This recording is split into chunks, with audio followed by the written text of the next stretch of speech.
Hello, I'm Matt Galloway, and this is the Current Podcast. The federal government is selling the budget released this week as a generational investment to make Canada's economy the strongest in the G7. In a moment, we'll hear about how immigration fits into this. But first, one of the big ticket items many observers were watching is housing, and there is a connection to immigration as well. The Minister of Housing and Infrastructure, Gregor Robertson, joins us now. Minister, good morning. Good morning, Matt. Budget 2025 includes new money for housing, but less than previously promised. The election platform your government ran on just a few months ago promised $11.8 billion for the Build Canada Homes project over 4 years. The budget cuts that almost in half, $7.2 billion over 5 years. Why have you scaled back your ambition on housing? Actually, we're not scaling back our ambition. This is the first phase of a series of investments that will be unprecedented in terms of investing in affordable housing for Canada.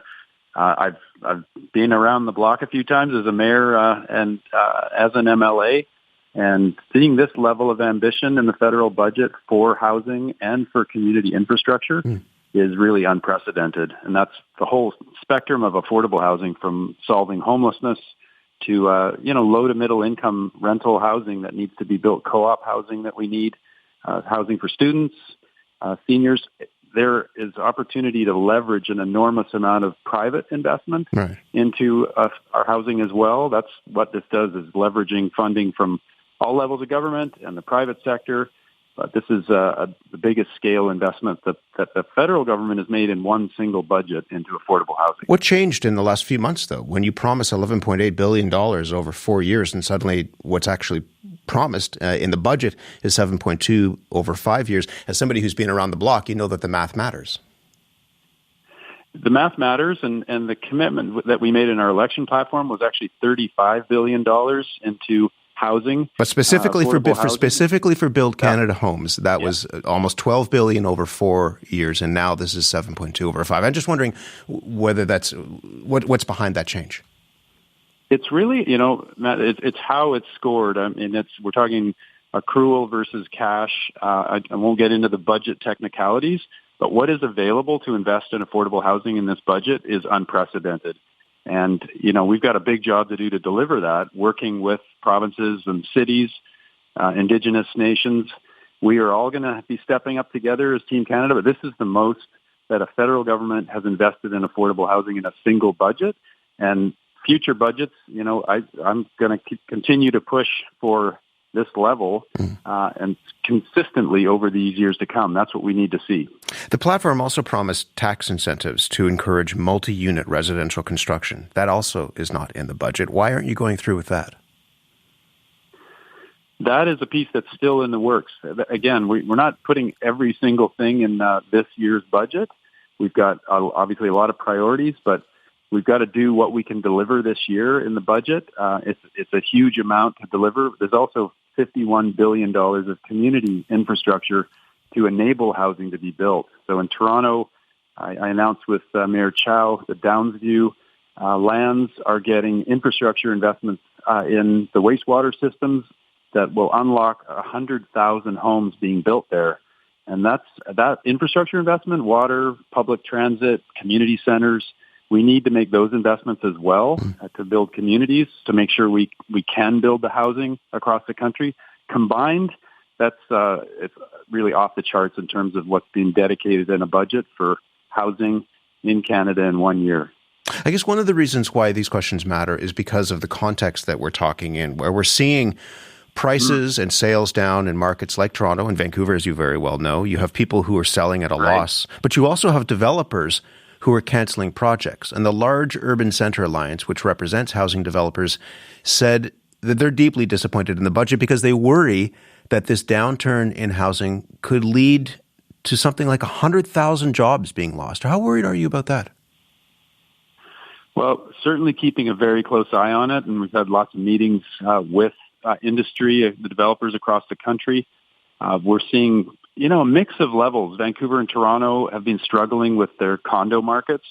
We're seeing housing starts significantly up in many other cities across Canada. So it's a mix right now, and that's why my focus is on affordable housing first and foremost. the market has its ups and downs. It's mostly been way up for many years, which has created a challenge for 3 decades on affordable housing. And that's why our government is focused on really investing in affordable housing. That's where our focus is, and making sure that the non-market housing that we don't have because of decades of underinvestment, we need to catch up on that. We need to double construction overall. So we're providing enough housing for everyone in the country, but focus of our governments needs to be on the affordable end of the spectrum and making sure that's being delivered. Can you understand why people in this industry say that what was promised in the budget seems to lack urgency and doesn't meet the moment? Can you understand, again, as somebody who, as a former mayor of Vancouver, has looked at this, do you understand why they're saying that? I understand why they're saying that if they have condo product, if they have condos that they can't sell, because too many were built at a high price when the market was driving that. That is a challenge that we're keeping a close eye on it and figuring out how we can make sure that doesn't upset the apple cart. We have to focus on affordable housing. Now, we have had a crisis in housing for decades, and that's what we've got to tackle here. And building communities that are growing really fast right now. We've got to build the community infrastructure that enables us to build more affordable housing. I'd suggested in the introduction that the housing conversation is connected to the one we're about to have, which is around immigration. One of the people that we will often consult on housing policy is Mike Moffat. He's an economist at the Missing Middle Initiative. And his read was that your government's focus has shifted from increasing housing supply to, in his words, reducing housing demand through scaling back immigration. Is he right about that? Well, we are definitely not reducing supply. I think the focus here is on doubling construction across the country with making sure the affordable end of the spectrum, like co-ops and workforce housing, that's what we're wanting to deliver across Canada. Immigration levels have been a high. We're a country of immigrants. Immigration and cultural diversity is core to who we are as Canadians. We want to continue to welcome people from around the world. We want to welcome great talent to come to our country right now that wants to leave our neighbors to the south. We have opportunities there, but we've got to manage it very carefully and in balance with the housing that we are building. So we're obviously keeping an eye on those. The levels are down going forward for this next year, and making sure that we're catching up on the housing front, on the healthcare front. I'm now responsible for delivering on the federal government side $5 billion into the healthcare system for hospitals, emergency rooms, clinics. We want to make sure we're helping the provinces where there is a critical need right now because the services are crunched. Do you believe that high immigration levels have put a pinch on housing availability? Is there evidence to show that? The housing crunch that we have is, again, it's 3 decades in the making, and that's not building enough housing, not enough affordable housing. What's the role of immigration? What's the role of immigration in that, if you don't mind me interrupting? Immigration obviously contributes to population, so it's one factor in terms of putting pressure on the housing system, but it starts with housing supply, making sure Canadians have enough housing, and particularly on the affordable side. That's where we've been really lagging for many years, and not seeing federal investment in particular. When I was a mayor, for most of my years in Vancouver, we had no federal support for affordable housing, and that was a big hole that we dug right across the country. So we got to tackle the supply side. We've got to manage carefully the immigration side and make sure we are welcoming people to come to Canada, but taking care of that, making sure we're building enough to keep up with the needs across Canada. We'll talk more about this. It is one of those pressing issues of our time. Gregor Robertson, good to speak with you. Thank you very much. Thank you, Matt. Gregor Robertson is the Federal Minister of Housing and Infrastructure. Tuesday's budget, as we've said, is taking steps to dial back the number of temporary residents coming to Canada. The government aiming to admit 385,000 temporary residents next year, 43% fewer than the target in 2025. Mikhail Skuderud is an economics professor at the University of Waterloo, director of the Canadian Labour Economics Forum. Good morning to you. Good morning, Matt. What do you make of how this budget is approaching immigration? Well, it was the first time we've had these immigration targets within the budget, so that's something new. But I don't think there's much else new from last year. I think for the most part, these numbers are on track. The big U-turn happened in the announcement 1 year ago. And that would, in terms of reducing the number of temporary students, in particular, the looking at international students, is that what you're talking about there? I'm thinking more on the permanent resident side. Right. The targets on the temporary resident side, the foreign workers and the students, that is also something that was entirely new last year. The one change or update maybe this year is that there's been a very clear drop in the target for foreign students. I think there's a lot of misinterpretation of what's actually happening there that we could talk about if you're interested. But yeah, I think that's the only real change. Is there evidence, and this is the question that I asked the minister, is there evidence that cutting immigration will help with the concerns that Canadians have around housing? Yes. I think the way the minister framed it is correct, that, this is not just demand. It's not just more immigration. And it's not just supply. It's the two working together. I often explain it to my econ students as like the way a pair of scissors works. You don't cut the scissors with either one of the blades. They kind of work together to do something. And that's how demand and supply work in markets. So when you get in any market, you get a big increase in demand, and the supply doesn't respond because we call that inelastic supply. It's difficult for supply to respond because of regulations. Then you're going to get increased prices. And that's what's happened. What about concerns around unemployment, specifically youth unemployment? Does this approach, as you've seen it around immigration, address that issue? Because polling such as it is will tell you that that's one of the issues that Canadians are concerned about, that they believe that youth unemployment in particular has been impacted by the number of immigrants the country is welcoming. Putting exact numbers on these kinds of things, it's not binary. It's not whether they have or not. Clearly, it has not made things better on the youth unemployment front. But there's something much more important at play, and that is that there's been a dramatic decline in the demand for lower skilled labor, jobs that require high school or less. They have dropped from over 600,000 to less than 300,000 in less than 3 years. That has a dramatic impact on the ability of young people to find jobs in the first place. That's mainly what's driving the increase in youth unemployment. Is your sense that the changes that the federal government has made when it comes to immigration, is it based in economic policy, or is this about politics? I mean, the two can be linked, but what is your sense as to what's driving this? So, that's the part of the changes in immigration that these numbers don't address. What has really happened over the past decade is that Canada has moved from a very strict rules-based immigration system, economic immigration system that uses a point system to determine who is selected in the applicant pool.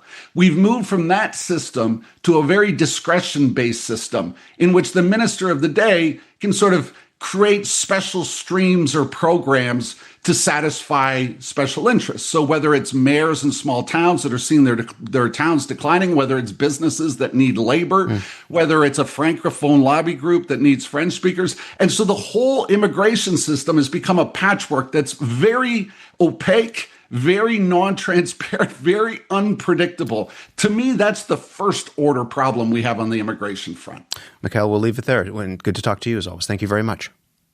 Thanks, Matt. Mikhail Scooter is an economics professor at the University of Waterloo, director of the Canadian Labour Economics Forum. The federal government is also planning to reduce the number of refugees and asylum seekers who come to this country each year. Warda Shahzadi Mian is a partner at Landings Law Firm in Toronto, specializes in immigration and refugee law. Warda, good to speak with you again. Good to have you. Good to be here. Do you want to pick up just on what Mikhail said, that immigration policy in the past has been kind of a patchwork, and that there's been a lack of transparency? How would you see that? There has been a lack of transparency on some fronts, but what I would add to that is there's also been a mismatch between how we award points to certain human capital profiles. So there's been a mismatch between what's immigration actually selecting for and what the Canadian economy needs by the time the immigrant comes to Canada. So there are a number of policy glitches, I think, that have led us to where we are. We have also seen, and there are stories about this, but you could talk to people who will tell you, immigrants who are leaving Canada because of high housing costs, an inability perhaps to find the jobs that they thought would be promised here, and a belief that perhaps if you arrive here as a student or a temporary foreign worker, that permanent residency or citizenship would be in your future. Is that being a problem that you think needs to be addressed here or is being addressed here? That is certainly a problem that I'm seeing in my law practice, the mismatch between what individuals who are coming to Canada thought they would be getting and what's actually happening. I think on the economic side and the temporary foreign worker side, the messaging and the recalibration is important, and it was needed. I mean, we'll see how it plays out when the government actually implements this. But I think being very clear with people before they come to Canada or before they spend years and years and years in application fees and lawyer fees to let them know what they will be in for is really important, and then they can make an informed decision. And that's been a huge problem in the past. I mentioned that the government is going to drop the number of refugees by more than 10,000 next year, another additional 2,000 in 2027 and 2028. What signal does that send to refugees around the world, people who are fleeing conflict, persecution, and they see Canada or saw Canada as safe harbor?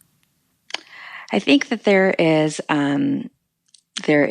a broader narrative. And so the numbers tell one part of what's happening, but there's also a number of other things that the government has done that shows which direction it's going in. So our refugee intake was already low by global standards. It's far below the per capita levels of countries like Germany or Turkey and many of our allies. And I think what we're seeing is not only a stabilization or a lower number, but we're also seeing that in combination with stricter temporary visa limits, expanded safe third country agreement, and increased border enforcement in the budget. And I think all of that combined does lead to some questions about, what is Canada's role in international refugee policy? We have a very significant reputation.